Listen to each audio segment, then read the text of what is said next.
کنڈی ایک موقع تھا، کیونکہ محفل 11ویں شریف کی ہے، میں جاتے جاتے آپ کو بات سناؤں.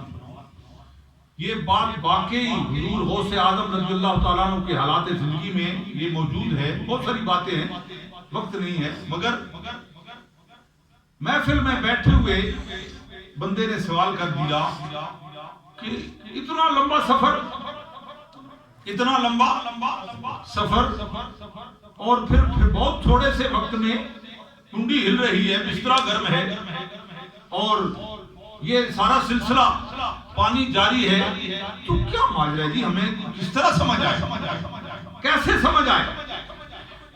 حضور غوث پاک رضی اللہ تعالیٰ عنہ، سبحان اللہ، جب آپ کے محفل مبارک میں بیک وقت ہزاروں علماء ہوتے تھے، ہزاروں عوام کے علاوہ ہزاروں علماء جو قلم کاغذ لے کے بیٹھتے، آپ کی باتیں اور گفتگو اور آپ کی زبان مبارک سے جھڑنے والے پھول وہ لکھتے تھے.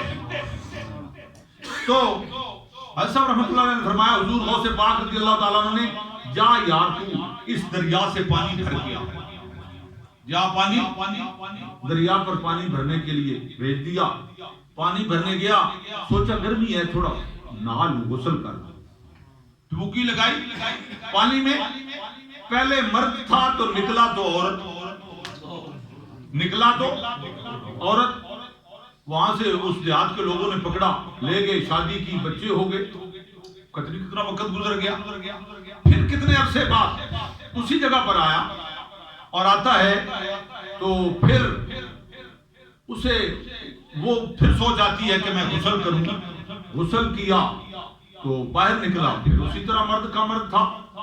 ایک دم خیال آیا، مجھے تو حضور غوث پاک نے بھیجا تھا پانی بھرنے کے لیے، تو میں کدھر چلا گیا، کیا ہو گیا میرے ساتھ، اور کتنا عرصہ گزر گیا، تو میں واپس جاؤں، پریشانی شرمندگی.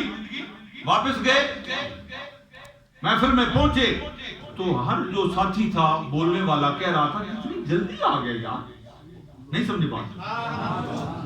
کتنی جلدی آ گیا تو، ابھی تو گیا نہیں تھا، پانی کیسے، اتنا اچھا بڑا سفر ہے دریا تک، پانی بھرنا تھا اور پھر واپس آنا تھا، ایسے لگتا ہے جیسے تو گیا ہی نہیں.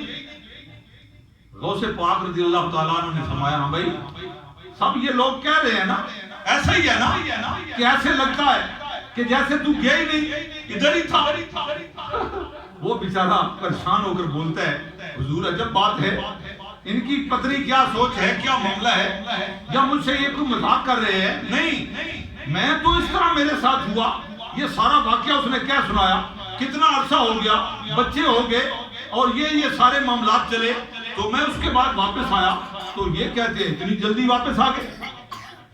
حضور غوث پاک نے فرمایا، یہی بات ہے نا، توجہ ہے، یہی بات ہے نا یار، جو تجھے سمجھ نہیں آتی، جو تجھے سمجھ نہیں آتی. بات تو یہی ہے کہ وہ گھڑیوں کو، سیکنڈوں کو وہ گھنٹوں میں بنا دے، اور وہ گھنٹوں اور مہینوں اور سالوں کو سیکنڈوں میں لے آئے. وہ علاق الشن کبھی